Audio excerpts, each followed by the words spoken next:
Jean-Pierre Vaujour, et au nom des présidents, le président donc de l'association des trufficulteurs de la Corrèze, hein, et Jean-Pierre donc qui se montre très actif et très précieux justement dans le fonctionnement de cette station. Hein. Dès qu'on a besoin de lui, il est là pour le cavage, pour les animations techniques, pour les démonstrations. Hein, et donc vraiment, Jean-Pierre, je voulais personnellement et aussi au nom de la Chambre te remercier pour tout ça.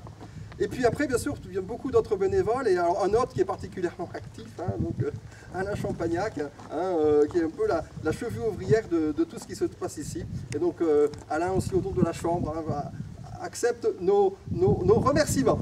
Voilà. Voilà.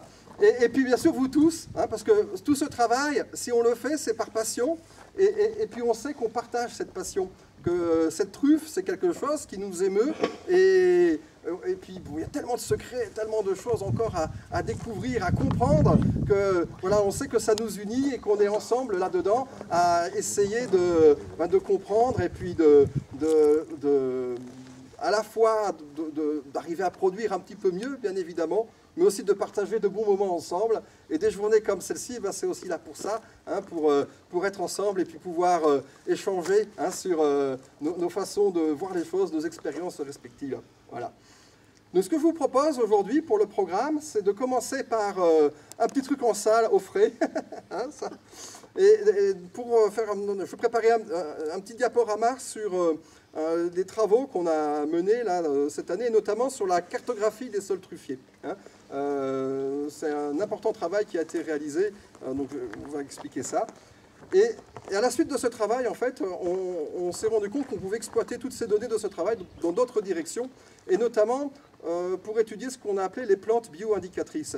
Tout le monde sait qu'il y a certaines plantes qui sont favorables pour la truffe, d'autres qui sont défavorables. Et bien en fait, on a approfondi cette question et on a trouvé beaucoup d'autres pistes et d'autres voies qui sont très très intéressantes. Hein.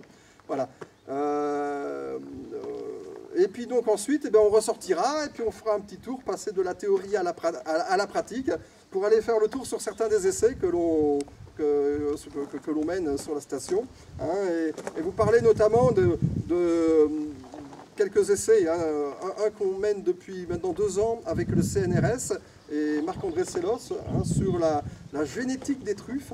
Quand on parle de la truffe de Tubermelanosporum, en fait, on ne devrait pas oublier qu'il s'agit de truffes et que de la même façon que dans une espèce, Homo sapiens, on est tous différents et pourtant on est tous de la même espèce. Et bien pour les truffes Tubermelanosporum, elles paraissent toutes identiques, mais en fait, chacune est différente. Et chacune a des particularités, des caractéristiques qui fait que, ben, quelquefois, certaines viennent bien dans un milieu, d'autres viennent bien dans un autre milieu, et ainsi de suite.